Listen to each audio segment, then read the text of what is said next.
So I was a junior college student trying my very best to save up my pocket money week over week and month over month in order to afford this one high quality scale figure, but by the time I have saved up enough, she was widely sold out. I couldn't find her no matter where I look.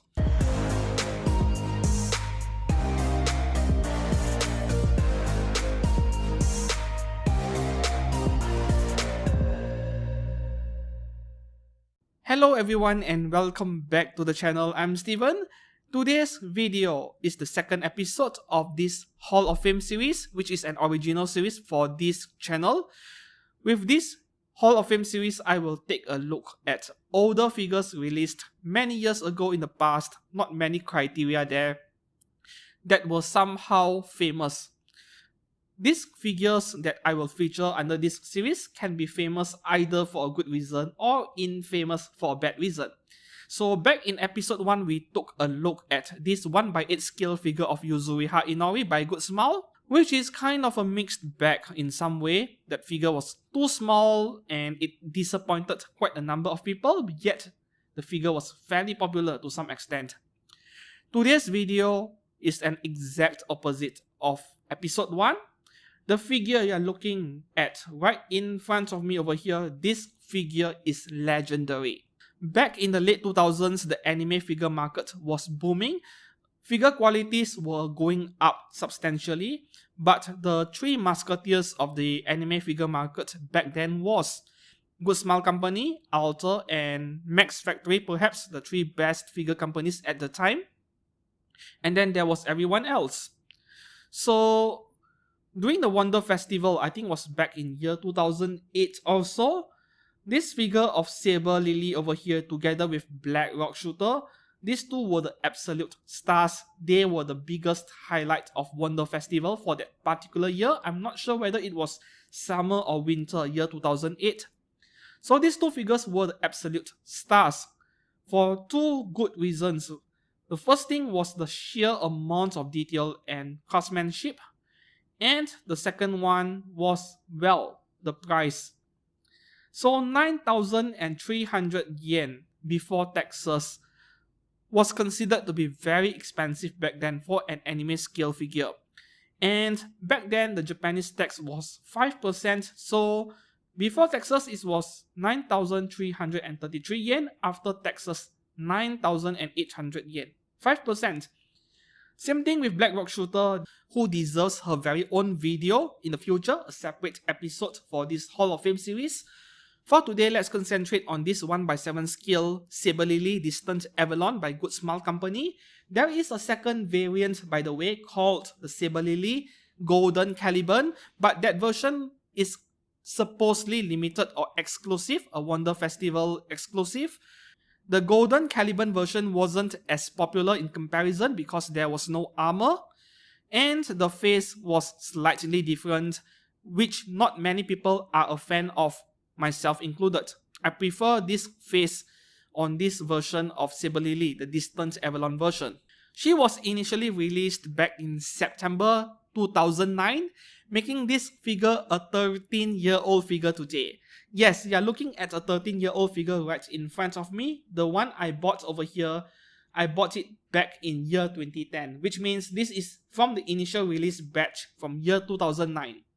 So after 13 years, 13 long years, has this figure aged well? Very well, in fact.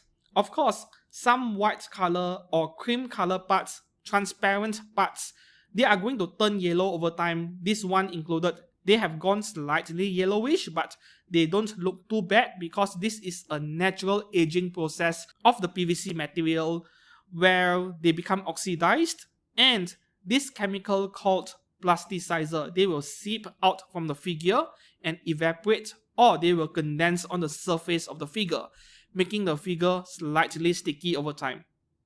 If you have experienced sticky nandoroids or fake mass, yes, that is the plasticizer coming out from the PVC material. So this figure of Saber, yeah, it is slightly sticky at the moment. Maybe I'll wash it after today's video. The more important part is I don't see the skin color of the figure changing. due to the aging process of the PVC material, so that is all good news. My main fear with PVC oxidizing and aging over time is it might change the skin color of the figure. The skin might appear more yellowish than usual. Fortunately, hasn't happened on this figure of Saber Lily. Due to the popular demand of this figure, she was eventually re-released in year 2012 and a second time in 2016. So if you were to pick up this figure today, most likely you're getting the one from year 2016, which is fine and all.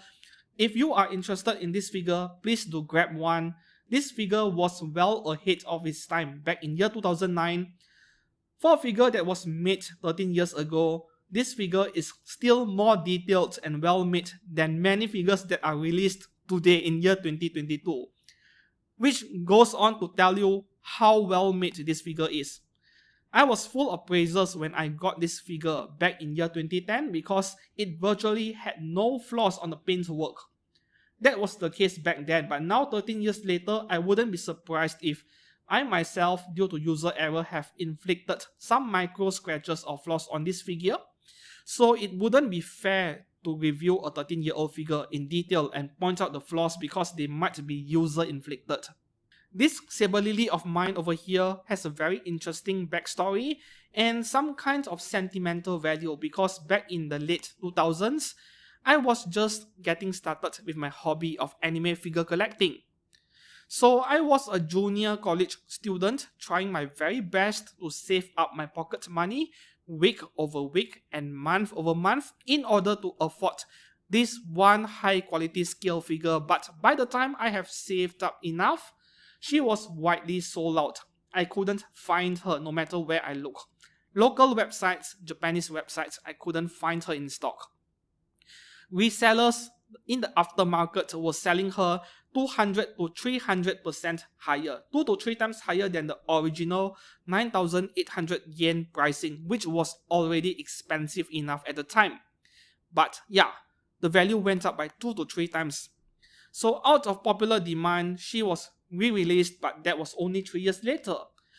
Eventually, I would manage to find this figure on eBay where a local seller was selling her for about 12,000 to 13,000 yen, which was still very expensive compared to the 9,800 yen official price, but at least it isn't 2 times or 3 times higher like what other sellers are asking for. Eventually, I managed to buy her for that exact price, and I was perhaps the happiest person on earth for that one day when I received this figure of Saber Lily in the mail. So that was the backstory of my Saber Lily over here. 13 years later, she still holds a very special place in my figure collection. I will still keep this figure of Saber Lily for as long as it takes. So there we have it, Saber Lily Distant Avalon by Good Smile Company. If you are interested in this figure of Saber Lily, fortunately, she isn't very difficult to find regardless of whether it is brand new or pre-owned. And if you do like Saber, this is a very good purchase. Go ahead and buy one, even today, even 5 or 6 years later after her last release. This is a very good purchase. So what do you think about this figure of Saber Lily? Please do let me know down in the comments below, and thank you very much for watching. See you guys again soon, and goodbye.